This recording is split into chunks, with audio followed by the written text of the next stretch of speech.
Fala Makers, beleza? No vídeo de hoje eu vou mostrar para vocês como fazer a instalação de um wallbox da BYD. Eu já mostrei em outros vídeos do meu canal, só que esse vai ser um vídeo diferente. Eu vou dar muito mais detalhes técnicos e mostrar com mais precisão a instalação passo a passo de como que você vai fazer, tá? E também vou apresentar um aparelhinho novo aqui para vocês. Você já viu que aparelho que é esse que a BYD está dando lá na concessionária? Se você não sabe o que é isso, fica no vídeo que eu vou mostrar para vocês no final dele. Bom pessoal, a primeira coisa que a gente tem que observar quando você quer fazer a instalação de um carregador para o seu veículo elétrico é olhar no padrão de entrada da sua residência se você tem disponibilidade de potência para poder colocar essa nova carga, tá? Querendo ou não, era como se fosse um chuveiro elétrico ali a mais na sua residência de carga, só que ligado por várias horas, né? Porque ele consome uma potência bem elevada, em torno de 7.000 watts. Então, olhando aqui o padrão de entrada do cliente, uma análise rápida por cima, ó. O cliente ele é atendido em trifásico, a gente tem 3 fases aqui, disjuntor de 80 amperes e o cabeamento dele aqui de 25 milímetros.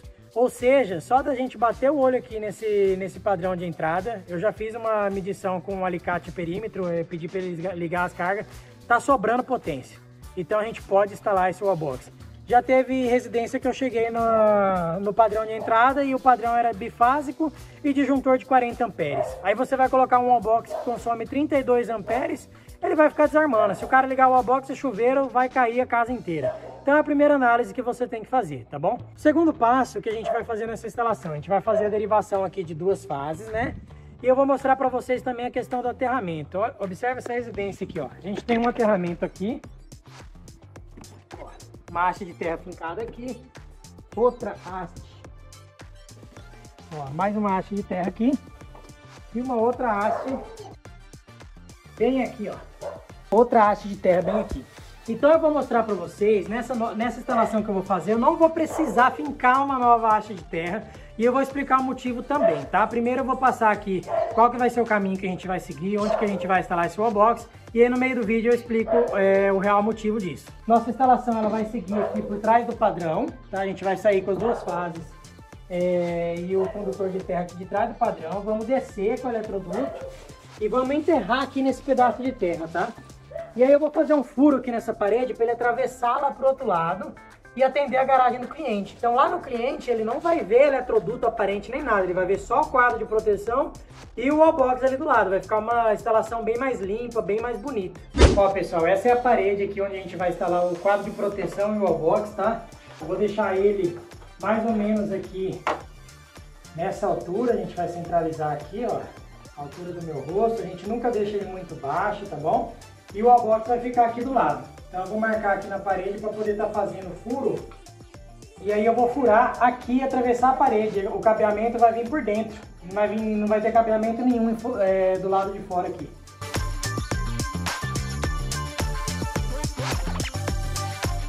Bom galera, já finalizamos aqui os furos para poder estar fixando o nosso quadro de proteção, tá? Ele vai ficar aqui dessa forma. E também já fiz um furo aqui embaixo para poder atravessar com a fiação aqui por dentro da parede, tá? Para ela não ficar aparente. Vou deixar marcado aqui e fazer esse furo aqui com a minha furadeira. E aí eu já vou aproveitar agora para explicar para vocês um pouquinho de como que funciona, qual que é a função de cada dispositivo desse dentro aqui do quadro de proteção, tá? Se vocês observarem aqui, a gente tem um disjuntor, tá? Um disjuntor de 40 amperes. Por que um disjuntor de 40 amperes? Porque esse wallbox, ele, em potência nominal, ele consome aproximadamente 32 amperes. E o cabo que a gente está utilizando é um cabo de 6 milímetros com isolação de HIPR, de 1 kV, ou seja, 1000 volts. Esse cabo, de acordo com a tabela 37 do NBR 5410, ele suporta aproximadamente 54 amperes. Tá? Então o disjuntor ele tem que estar dimensionado abaixo da corrente nominal do cabo e acima da corrente que vai circular aqui no circuito, que é a corrente de projeto. Ele tem que estar entre eles. Então o disjuntor imediatamente acima dos 32 amperes do wallbox é o disjuntor de 40, tá? Então por isso que a gente está utilizando um disjuntor de 40. Aí aqui eu tenho 2 DPS de 45 kA, 175 volts.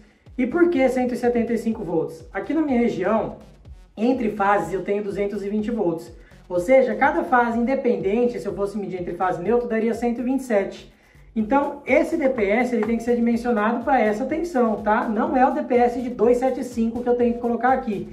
Se eu colocar, ele não vai estar dimensionado de forma correta. Se você estiver em outra região do Brasil que você tem em tensão entre fase neutro 220, aí sim você utiliza o DPS 275 volts, tá bom? De 275, aqui no meu caso é de 175.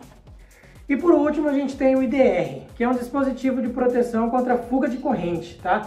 Ele protege contra fuga de corrente alternada e contínua pulsante. Ele é um IDR do tipo A, tá bom? Específico para veículo elétrico. Ele tem esses dois símbolos aqui, ó. Vê se consegue pegar na filmagem. O símbolozinho aqui de um tio e o símbolozinho de uma corrente pulsando. Então é esse IDR que tem que ser utilizado. Não pode utilizar IDR do tipo AC na sua instalação, tá bom? Senão você está fora de norma. Então esses são os dispositivos que vai no quadro de proteção. Daqui a pouco eu vou fazer a interligação deles, vou fixar ele aqui na parede e a gente já volta aí pro vídeo. Pessoal, agora vamos falar mais um pouquinho do cabo utilizado, tá? Esse o cabo que eu estou utilizando aqui é um cabo de 6 milímetros. Eu já vi muita gente comentando aí nos meus vídeos, falando, não, tem que usar cabo de 10 milímetros, 6 milímetros não dá certo. Gente, cabo de 10 milímetros é só para longas distâncias, tá bom? 40 metros, 50 metros, vai fazer uma instalação num edifício aí que você vai ter que jogar para outro subsolo e vai usar muita distância, e você utiliza o cabo de 10 milímetros por conta da queda de tensão, tá? Que você utiliza o critério da queda de tensão para poder dimensionar ele. Mas para instalação curta é cabo de 6 milímetros de 1 kV HEPR, tá? Por que eu dou tanta ênfase nesse cabo de HEPR, não o cabo de PVC? Por conta da isolação térmica dele, ó. Se você observar aqui, vamos ver se dá para aparecer escrito aqui, ó. Tá vendo aqui? Ele tá escrito 90 graus. Conseguiu? Uhum. Ó, 90 graus, cabo flexível. Essa é a capacidade térmica desse cabo. Ele aguenta até 90 graus de temperatura em regime de operação contínua. Como o seu wallbox vai ficar ligado por várias horas, a característica térmica dele é muito mais resistente do que um cabo de PVC, tá bom? Então por isso não é para utilizar o cabo de PVC. Olha aqui, olha a bitola desse cabo aqui, ele parece um cabo de 10 milímetros, tão grosso que ele é. Então não adianta querer economizar na sua instalação. Se você quer fazer o serviço direito, um serviço bem feito, utilize o cabo de 1 kV, paga um pouco mais caro, mas você não vai ter dor de cabeça, tá bom? Ó pessoal, a fiação já tá caindo aqui, tá bom? Para alimentar o quadro de proteção. Vamos olhar como ficou a infraestrutura aqui atrás. Ó, saímos por detrás aqui do quadro de relógio medidor de energia do cliente. Viemos por aqui e vamos enterrar esse pedaço aqui, ó. Vamos enterrar ali. E aqui em cima também já entrou, ó. Tá com acabamento aqui na flange para ficar bem bonitinho. Por mais que aqui é uma área que o cliente falou que não utiliza, é como se fosse um quintal aqui para ele, né? Um serviço com mais qualidade, né? Ó, galera, agora eu vou cortar o excesso de cabo aqui, tá? Porque esses dois cabos aqui, as duas fases, ó, elas vão alimentar o disjuntor aqui por baixo, tá bom? Tanto faz se alimentar o disjuntor por baixo ou por cima, ele não tem polaridade. Então eu vou alimentar aqui por baixo, que aqui de cima, quando eu fizer as interligações, ele vai ficar mais organizado, tá bom? E o fio de terra aqui vai nesse barramento aqui do lado. Então eu vou deixar o cabo cortadinho.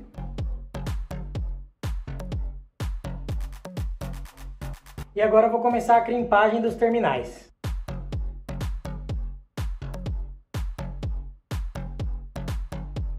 Galera, uma outra dúvida muito comum que o pessoal tem perguntado aí é quem mora em outra região do Brasil. Aqui eu sou de Cuiabá, Mato Grosso, né?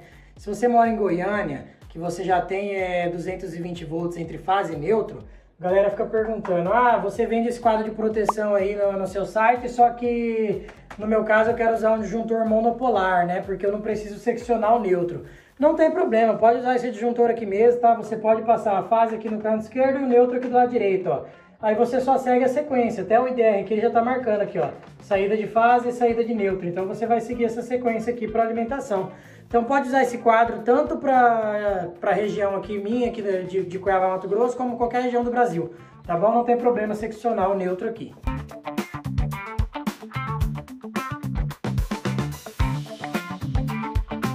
Bom, galera, já fiz as ligações aqui, tá? A entrada das duas fases, o aterramento aqui no barra de terra, já crimpei todos os meus terminais. Agora é o momento que aquela galera que gosta de comentar no vídeo para usar barramento bifásico, tá? Tem instalação que eu uso, essa instalação aqui eu tava sem, a gente tá fazendo um serviço atrás do outro aí.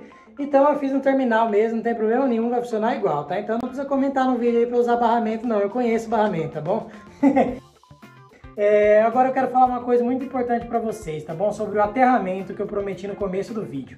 Vamos lá na frente agora para vocês observarem. Como eu falei no começo do vídeo, a gente tem 3 aterramentos aqui. Tem um aterramento ali, outro aqui na ponta, outro lá atrás. E aí que entra o problema do eletricista que gosta de fincar haste. Tem eletricista que finca haste para tudo. O cara instalou um ar-condicionado novo, ele vai lá e finca uma haste. Instalou um chuveiro novo, ele vai lá e finca outra haste. E ele acha que ele está fazendo um serviço top, um serviço bem feito e que está ficando tudo dentro da norma. Mas não é bem assim, tá? Se você quiser fincar uma nova haste para o seu wallbox, você pode fincar. Tem locais que você precisa fincar. Nesse caso meu aqui, que eu tenho essas hastes próximas aqui, eu vou aproveitar uma delas e vou fazer interligação para ter a equipotencialização aqui, tá? Agora, se você tem um local que o wallbox está extremamente afastado, não tem nenhuma haste próxima, você vai fincar sua haste e aí você vai pegar essa haste sua e interligar com a haste do poste da concessionária com um cabo de cobre nu. Tá? Você não pode deixar uma haste sozinha só pro wallbox. Por quê? Porque senão você está fazendo um esquema de aterramento que é chamado esquema de aterramento TT. E aí você vai ter uma haste de terra lá que está aterrando o seu wallbox, o seu veículo elétrico ali, a carcaça metálica, e outra haste de terra aqui da sua concessionária que aterra todas as outras cargas da sua residência. O que acontece? Se um dia você for ligar aquelas máquinas de lavar carro, por exemplo, VAP, né? Vaporizadora de pressão. Ela vai estar ligada na sua tomada e essa tomada ela vai estar aterrada com a haste da sua concessionária. E aí você vai lá ligar e o seu carro está carregando também, você encosta na parte metálica do veículo que está aterrada na outra haste que não tem interligação. Tem diferença de potencial entre esses dois pontos e você pode tomar um choque elétrico por conta disso, tá? Justamente porque você fincou uma haste sozinha e não fez interligação com a haste da concessionária. Então, quer fincar haste? Faça essa interligação, senão você está fazendo o serviço errado. Ó, galera, já fiz a ligação agora do cabo PP aqui no wallbox, tá? Esses modelos de wallbox da BYD, eles já estão vindo com esse desenho aqui mostrando que o cabo do aterramento ele tem que passar por fora do transformador aqui, tá? Antigamente ele não vinha com esse adesivo aqui, aí eu sempre falava nos meus vídeos para passar por fora. No caso aqui eu estou utilizando esse fio branco, que é do meu cabo PP, ó. Ele está vindo aqui no meu barramento de terra. E aí o fio preto e o fio azul, um está vindo aqui numa fase, o outro está vindo na outra fase, tá? Esse cabo PP utilizado é um cabo de 3 por 6 milímetros, também de um KV de isolação, tá? Ele também é 90 graus HEPR. Então, quem tem essa dúvida é esse cabo aí que eu estou utilizando. E eu não utilizei nem 1 metro aqui, porque ele vai ficar próximo. Eu utilizei acho que uns 80 centímetros de cabo aqui. Já vou encaixar o wallbox aqui no suporte dele, tá? Bom, galera, finalizamos a instalação aqui do cliente. Agora a hora da verdade, né? Vamos ligar aqui e ver o wallbox dele acendendo. Ó, luz verde fixa, sinal que já detectou o aterramento, tá tudo ok. Coloquei uma tomadinha aqui a pedido dele, tá? Uma tomada 220. Aqui, ó. 228 volts, então ele colocou uma tomadinha aqui. Se um dia ele quiser usar portátil, deu algum problema nesse carregador aqui, ele pode utilizar essa tomada 220 para ter essa facilidade, tá? Agora nós vamos testar no veículo e depois eu vou mostrar para vocês aquele aparelhinho que eu mostrei no começo do vídeo, para que ele serve.